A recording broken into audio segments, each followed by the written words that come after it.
Assalamualaikum warahmatullahi wabarakatuh. Perkenalkan, nama saya Nurlianti.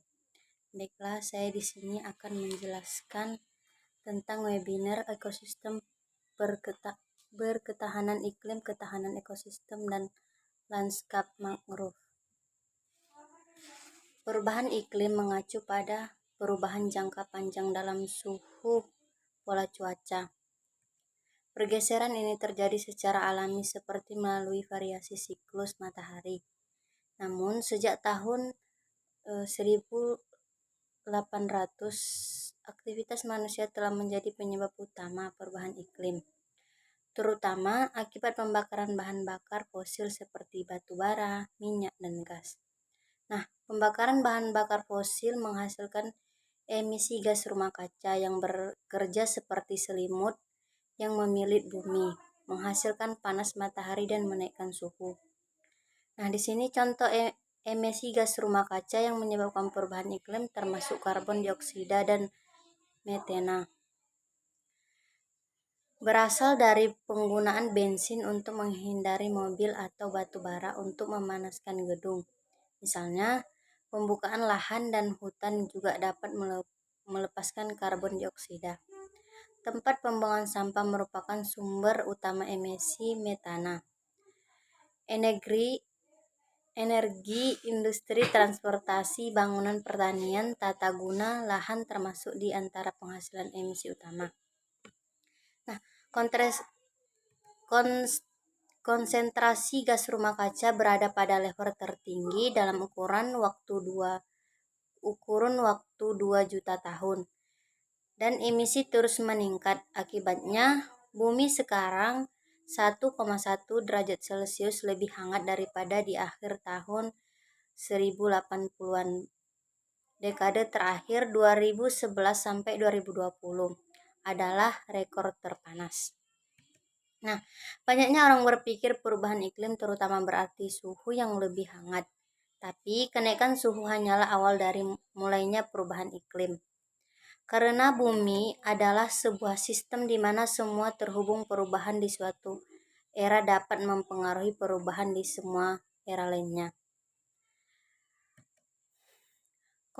Konsekuensi dari perubahan iklim saat ini antara lain kekeringan hebat, kelangkaan air, turunan keanekaragaman hayati. Nah, orang-orang mengalami perubahan iklim dalam berbagai cara, yaitu perubahan iklim dapat mempengaruhi kesehatan kita, kemampuan untuk menanam pangan, perumahan, keselamatan, dan pekerjaan. Nah, di sini beberapa dari kita sudah lebih rentan terhadap dampak iklim, seperti orang yang tinggal di negara pulau kecil dan negara dampak iklim. Beberapa dari kita sudah lebih rentan terhadap dampak iklim seperti orang yang tinggal di negara pulau kecil dan negara berkembang lainnya. Nah, kondisi seperti kenaikan permukaan laut dan intrusi air asin telah meningkat ke titik di mana seluruh komunitas harus pindah.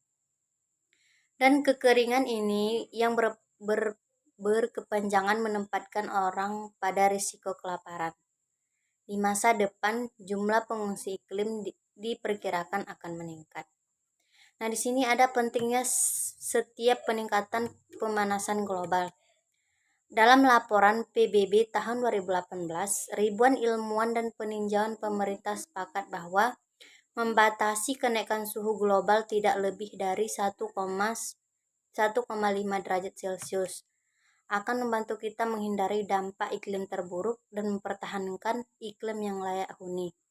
Nah, di sini namun jalur emisi karbon dioksida saat ini dapat meningkatkan suhu global sebanyak 4,4 derajat Celcius pada akhir abad ini. Nah, emisi yang menyebabkan perubahan iklim datang dari setiap bagian dunia dan mempengaruhi semua orang. Tetapi beberapa negara menghasilkan lebih banyak daripada yang lain. Di sini ada 100 negara dan emisi terendah menghasilkan 3% dari total emisi. Nah, 10 negara ini terbesar menyumbang 68%. Setiap orang harus mengambil tindakan iklim. Tetapi Tetapi beberapa negara menghasilkan lebih banyak daripada yang lain. 100 negara emisi terendah menghasilkan 3% dan dari total emisi. Nah, 10 negara emisi terbesar menyumbang 68%. Setiap orang harus mengambil tindakan, tetapi dan negara yang menciptakan lebih banyak masalah memiliki tanggung jawab yang lebih untuk terlebih dahulu. Nah, di sini kita menghadapi tantangan besar, tetapi ada berbagai solusi. Nah, solusinya itu banyak. Banyak solusi perubahan iklim yang dapat memberikan manfaat ekonomi sekaligus meningkatkan kehidupan. Untuk meningkatkan kehidupan kita dan melindungi lingkungan. Nah, kita juga memiliki perjanjian global untuk memandu kemajuan seperti Konvensi Kerangka Kerja PBB tentang perubahan iklim dan Perjanjian Paris. Nah, di sini ada 3 kategori aksi yang luas adalah yaitu pertama mengurangi emisi, 2 beradaptasi dengan dampak iklim. Nah, dan yang ketiga mendanai penyesuaian yang diperlukan. Mengalihkan sistem energi dari bahan bakar fosil ke energi. Nah, di sini beradaptasi dengan konsekuensi iklim melindungi orang, rumah, bisnis, mata pencaharian atau infrastruktur dan ekosistem alam. Nah, ini dapat mencakup dampak saat ini dan kemungkinan di masa depan. Adaptasi akan diperlukan di mana-mana, tetapi harus diprioritaskan sekarang untuk orang-orang yang paling rentan dengan sumber daya yang paling sedikit untuk mengatasi bahayanya iklim. Nah, tingkat pengambilannya bisa tinggi.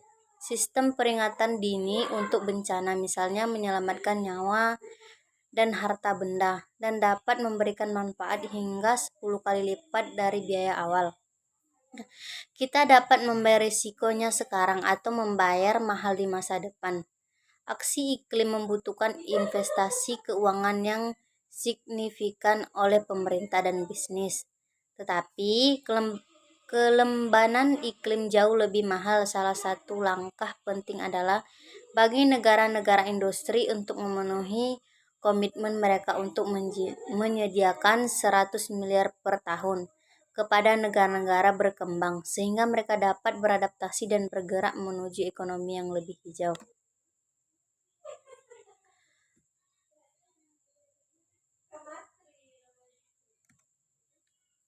Untuk melestarikan iklim yang layak huni, emisi gas rumah kaca harus dikurangi menjadi nol bersih pada tahun 2050. Tindakan yang berani, cepat, dan luas harus diambil oleh pemerintah dan bisnis, tetapi transisi ke dunia rendah korban juga membutuhkan partisipasi warga, terutama di negara-negara maju. Nah, setiap orang dari kita dapat membantu membatasi pemanasan global dan menjaga planet kita.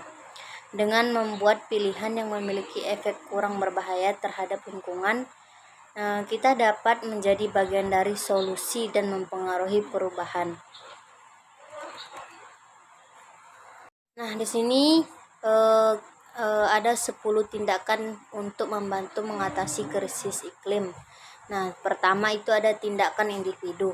Nah, tindakan individu itu setiap orang dapat membantu membatasi perubahan iklim, dari cara kita berpergian hingga listrik yang kita gunakan, hingga makanan yang kita makan. Kita bisa membuat perbedaan. Mulailah dengan 10 tindakan ini untuk membantu mengatasi krisis iklim. Yang kedua, hemat energi di rumah. Sebagian besar listrik dan panas kita ditenagai oleh batu bara, minyak, dan gas. Gunakan lebih sedikit energi dan menurunkan pemanasan dan pendinginan Anda. Beralihlah ke bola lampu LED dan peralatan listrik hemat energi. Mencuci cucian Anda dengan air dingin atau menggantung barang-barang hingga kering daripada menggunakan pengering. Nah, ada juga jalan kaki seperti bersepeda atau naik transportasi umum.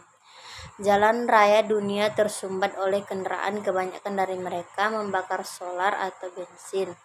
Nah, berjalan atau mengendarai sepeda daripada mengemudi akan mengurangi emisi gas rumah kaca dan membantu kesehatan kebugaran Anda. Nah, mungkin hanya ini yang dapat saya jelaskan pada materi ini. Lebih dan kurang saya mohon maaf. Wassalamualaikum warahmatullahi wabarakatuh.